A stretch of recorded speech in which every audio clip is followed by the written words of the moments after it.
Alhamdulillahi Rabbil Alameen wassalatu wassalamu ala ashrafil anbiya'i wal mursaleen nabiyyina Muhammad wa ala alihi wa sahbihi ajma'in.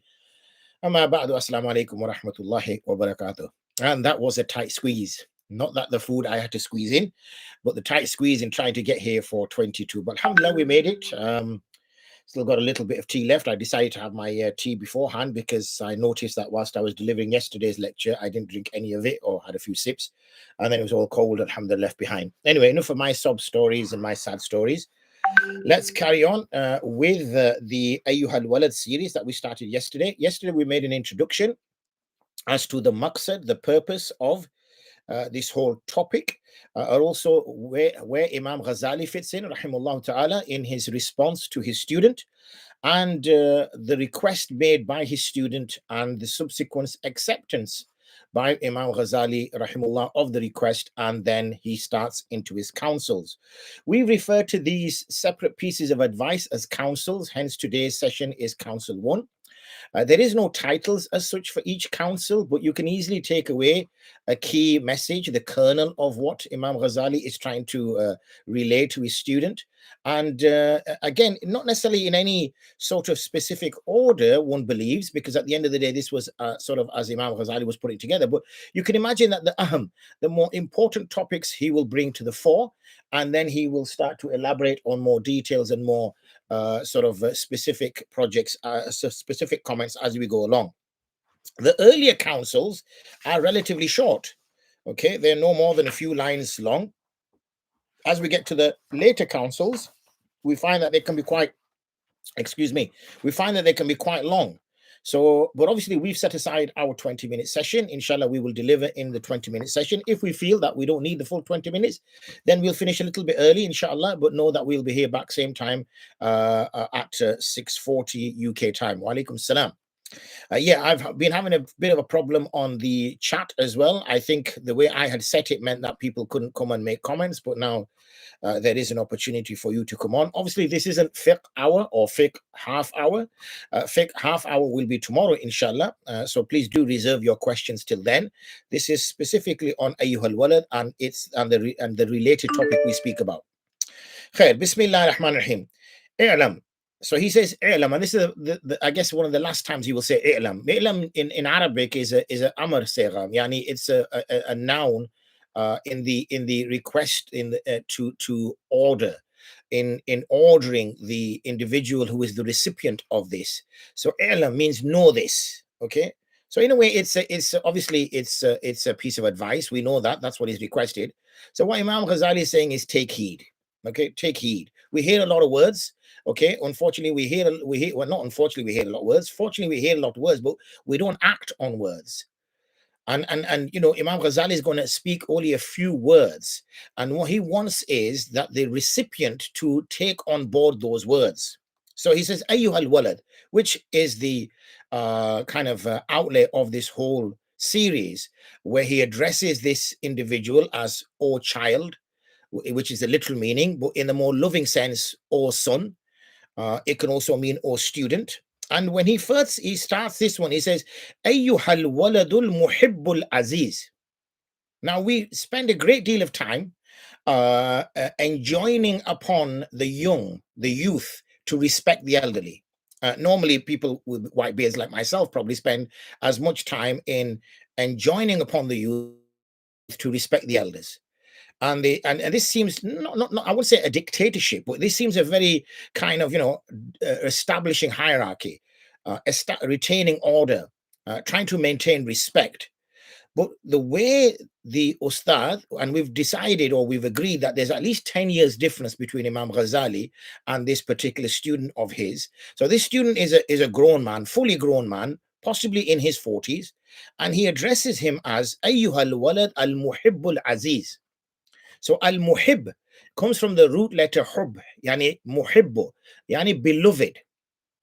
So already he's opening his relationship with the student, meaning that I have a lot of love for you. And we know from narrations, I paraphrase, that it is incumbent upon the elderly to show mercy and love to the young. And in fact, that narration mentions this first, and then it mentions that the youth should respect the elderly. So respect is earned. Respect is not something that's demanded. Respect is earned. And the way you earn respect is, as a senior, is you show love and mercy towards the junior. Once you show love and mercy towards the junior, you will see that quite quickly the junior is more than happy to show respect to you. And this is how you maintain social order.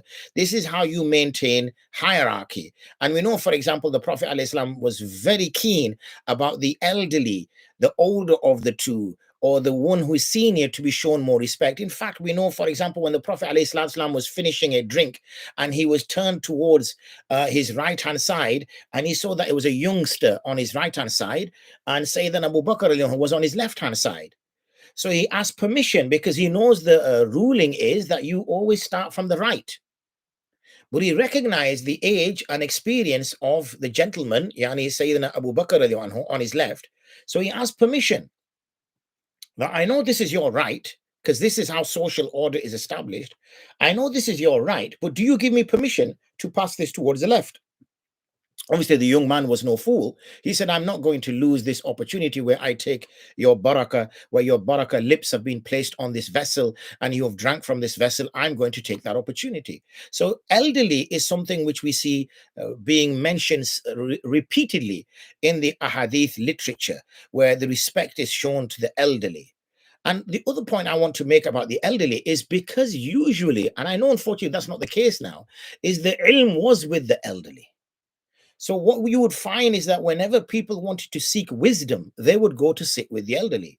Now, you would have to go back maybe 2-3 generations, where my mother used to tell me that there were this particular elder in their village, and they would go to this elder and they would ask, how were these matters resolved? Or whenever there was an issue within the community, the jirga would go to the elder, and the elder would resolve it using hikmah and wisdom, and he wouldn't be quick-tempered, and he wouldn't be foul-mouthed, and he wouldn't be quick to decide. He would, with ease and with serenity, reach a decision, usually guided by the sunnah.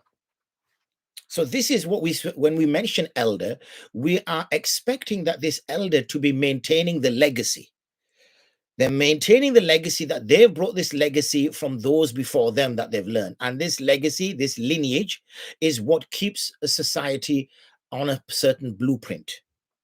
And I said that unfortunately because now we find ourselves in where the elders, could be, elderly gentlemen, are now, and this is a generalization, aren't as knowledgeable as they should be. And in fact, they now become a cause for deviation in families or breakdown in families due to stubbornness or arrogance. But turning this full circle and returning back to this Ayyuh al-Walad, we see here that Imam Ghazali addresses somebody who is his junior without any doubt. There is no doubt here at all that this individual who is addressing is a junior, because this individual is writing to Imam Ghazali as his ustad, asking for advice. But look at the words Imam Ghazali uses when he addresses this individual. He says, Al-Walad yani al-Muhibbul Aziz. Al-Muhibbu means beloved, as I said from the word hub. Beloved, when you have a lot of love for someone, when you care for someone. And we're not talking about care, friendly, like, whatever. This is love, which is very rarely expressed between a man and a woman, never mind expressed between a man towards another man. Al-Aziz. Al-Aziz is somebody that you value, a very close associate, something that you hold quite dear to yourself. So this is how Imam Ghazali addresses this student. He says, "I'lam ayyuhal waladul muhibbul aziz." So he now gives him the advice. He says, "Atal Allahu baqaka bita'atihi wa salaka bika sabila ahibbabihi." Makes dua for him. So this is what we expect from our elders. The first thing is to supplicate. So the supplication that Imam Ghazali gives him is, may Allah increase atala, yani tawil, may Allah increase baqaka, however number of days you have remaining, your remnant years, your remnant months, your remnant weeks, bita'atihi, in his obedience. He didn't ask He didn't make dua for him that may Allah make you rich, that may Allah bestow upon you a beautiful wife, that may Allah give you lots of children, that may Allah increase your mal. He didn't make that dua for him. Because, we get many people who ask us, yeah, Sheikh, yeah, Mufti, make dua. And, we sometimes make this dua, we sometimes make that dua. The dua he makes here is, may Allah increase your days or lengthen your days, but whatever remains, bita'atihi, in his yani jalla jalaluhu, in his obedience. Wasalaka bika sabila ahibbabi, and that he travels with you. Wasalaka bika, he travels with you sabila ahibba, the same path of those who are beloved to him. Concise dua, but look at it. Itaat, obedience, and also to be included amongst the beloved of Allah. Phenomenal. Mukhtasar dua, but a key dua. And we're also looking at this relationship, student-teacher relationship. So this gives advice to us who are ustads, those who are teachers, and how we should be addressing. We shouldn't always be stern and always be, in their face and be, a firebrand and shouting and breathing down necks and absolutely on it. That's not the way Imam Ghazali has introduced his advice to his student. He's opened in a very loving way, first by his address and secondly by the dua. He then says, Anna manshura nasihati yuktabu min ma'dinil risala. That the manshur nasiha, yani that nasiha which should be widespread, that advice, that counsel which should be everywhere, it should be made public, it should be shouted from the rooftops, from the minarets. Yuktabu min ma'dinil risala. It should be written from the ma'din. The ma'din is something that you dig from under the ground. Ma'din risala. So you could say a mine. Okay. Ma'adin risala, and by implication it means a gold mine or a diamond mine. It's interesting that Imam Ghazali uses ma'adin, min ma'adin risala. He didn't say from the kanz, from the treasure of the risala. He didn't say anything else at all, from the fruits of risala. He says from the mine of risala. Because what he's saying here, rahimahullah ta'ala, is that you have to dig and work hard for this. Because when you mine gold or when you mine diamonds, there is a lot of rubbish, and then you get the actual asal. The diamond percentage compared to the ore is considerably small. The gold percentage compared to the ore is considerably small. So there has to be a lot of effort. It's not on the surface for everybody to get. The gold is deep and you have to seek it. So, but that aside, what he's telling him is that there is no need to seek nasiha from me, or only seek nasiha from me if it ties in with the sunnah. In kana qad balagaka minhu nasiha, and if some advice has already reached you from him, sallallahu alaihi wasallam, فَأَيُّ حَاجَةٍ لَكَ فِي نَصِيحَتِي, then what need have you to come and ask me for nasiha? Yani, we know from the introduction that this student is a learned scholar in his own right. He's a learned scholar in his own right. So he's saying that as a learned scholar, you have been fortunate enough in that you have sat and studied hadith. You have gone through the words of the Prophet ﷺ. You have admired over the actions of the Prophet ﷺ. And therefore, and you've tried to imbue the character of the Prophet ﷺ into yourself. So why are you coming to me for? That's like moving from, by Imam Ghazali's, that's like moving from, you've got the creme de la creme, and now you're coming to the guy on the street. Why would you do that? Obviously, there's no disrespect at all implied towards Imam Ghazali, rahimahullah, because I'm the man in the gutter compared to Imam Ghazali. The point I'm making, or to emphasize the point rather, or that Imam Ghazali is making, is that what use is you coming to me for nasiha, taking advice from me, when you've already drank from the cup of the sunnah of the Prophet ﷺ? How can I quench your thirst, or how can I guide you, or how can I direct you when you've already had that? And then he says, وَإِن لَمْ يَبْلُغْكَ, and if that ilm hasn't reached you, فَقُلِّ, then say to me, answer me, مَاذَا حَصَلْتَ فِي هَذِهِ السِّنِينَ الْمَاضِيَةِ, What have you actually learned in all your years that you have passed? How have you spent your life? And that's a good question for us to answer. Is that if we reach to this point in the month of Ramadan, on the 4th of Ramadan, or now the 5th of Ramadan, obviously the night precedes the day, and we are still unsure of, we're still looking for guidance. We're still looking for nasiha. We're still looking for advice, and we're asking somebody here, asking somebody there, asking somebody here, and we're still lost. Then where have we spent our time? Where have we spent our life? And why have we missed that opportunity not to engage with the sunnah of the Prophet ﷺ? What are we waiting for? What calamity are we waiting for to address that? What great news are we waiting for us to address that? So this is the point he makes. And remember, this is, I'm talking to us as normal people. This point is being addressed to a learned scholar. He's saying that there is no, and this is important for the ulama to adhere to as well, that if you are sharing nasiha, which contradicts the sunnah, then your nasiha is of no use. Of no use whatsoever. Remember, as ulama, we should only be mirrors or reflections of the sunnah. Like, for example, when Allah posits to Isa alayhi salam that did you and your mother claim to be gods?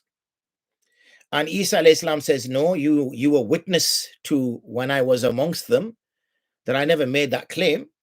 And obviously this was a rhetorical statement Allah was making. As a scholar, as a da'i, our job is to call people towards Allah, not to call people towards ourselves. And this was the fear that Imam Ghazali had. And I mentioned that during the introduction yesterday, which was that Imam Ghazali felt that those of us who become khatibs, those of us who become ulama, we lose our way, and our arrogance and our egos get the better of us. And unfortunately, we, instead of the work that we set out to do, which was with good intention, we somehow got deluded along the way. And now we felt we could position ourselves in replacing the Prophet ﷺ, in giving different pieces of advice, offering different direction contrary to what the Prophet ﷺ preached. And we might say, oh, well, we're living changing times, so we have to give a little to get a little, and use these strange philosophies which are alien to Islam, and apply things in a different way, hoping that is our goal. Imam Ghazali makes it quite clear to the student that, look, if you've already drank from that cup and you already have that ilm, then apply that ilm. Now, this student of his was very fortunate in that he had studied the deen. So he's very fortunate. For most of us, unfortunately, we don't understand the Arabic. We don't even know what the Arabic is. We have to have it translated for us. Even then, we don't understand it. We've spent years of our life, either earning a living, or just getting through life. Just getting through life, and these opportunities have gone by and gone by and gone by, and then we keep making excuses for ourselves, either this excuse or that excuse or the other excuse. But this student didn't have that reason. He had engaged with it, but that threat is there. So with that, alhamdulillah, we come to the end of the first counsel. And to summarize the first counsel is the love and affection a senior, in this case an alim, shows towards a junior, making dua for him. And this can easily be a father-child relationship. We're not supposed to be always aggressive with our children. We're not supposed to be always in their face. We're not supposed to be always telling them what to do. Okay, there is a way, there is a tariqah, and that's of winning hearts and minds. And the way hearts and minds are won is the way Imam Ghazali has addressed his student. And then giving him some simple advice. Simple advice being that this is something that you have to engage with the sunnah of the Prophet ﷺ. It's all there. Now, for most of us, unfortunately, we don't know what the sunnah is. So therefore, we have to go to ulama, and for the ulama and those ulama that we find that we see, amalan upon the sunnah. Doesn't matter how good an orator they are, amalan there upon a sunnah. And you will only know if somebody's amalan upon the sunnah is that you've done some tijara, some business dealings with them, you've had some affair with them, you've had some connection with them, you've engaged with them in some way, reality where you think, oh, okay, I know this brother now. You cannot say you know a brother if all you've done is seen him sit on a mimbar and give a bayan. You don't know that brother. You only know a brother when you spend some time with that brother, and then you know, okay, I've got the measure of this brother now. That's the only way a person knows. So therefore, and we learn our ilm from them, and we are guided as a result of it. Otherwise, as Imam Ghazali said, What have you done with these past years that have gone? What was your maqsad? Tomorrow, inshallah, we will be on fiqh half hour. So same time, 6:40 till 7:10, slightly longer because it's fiqh half hour. Otherwise, it would be fiqh 20 minutes, and I can't make any hand movements for 20 minutes. So, it just didn't work. So it has to be fiqh half hour. Plus, when we were designing the poster, we just couldn't be clever enough to say fiqh 20 minutes hour. It just didn't work. Or fiqh a third hour. It just didn't have a ring to it. Fiqh half hour kind of worked because there's a H in half hour. Anyway, we did a lot of playing around before this Ramadan just to get that right. So that's done. Alhamdulillah, that will be tomorrow. There's already questions posted on the Markaz al-Ifta wal Qāḍī groups, the male group and the female group. And also it will be live, so you'll be able to put your questions on here as well. So we will address the questions. We will be back inshallah on Wednesday then, same time, 6:40, with the next counsel of Imam Ghazali to his student Ayyuh. So join me then inshallah. Jazakallah khairan. And as I said before I break, please do share with others so they can benefit as well. Wa akhiru da'wana and alhamdulillah rabbil alameen. Assalamu alaikum wa rahmatullahi wa barakatuh.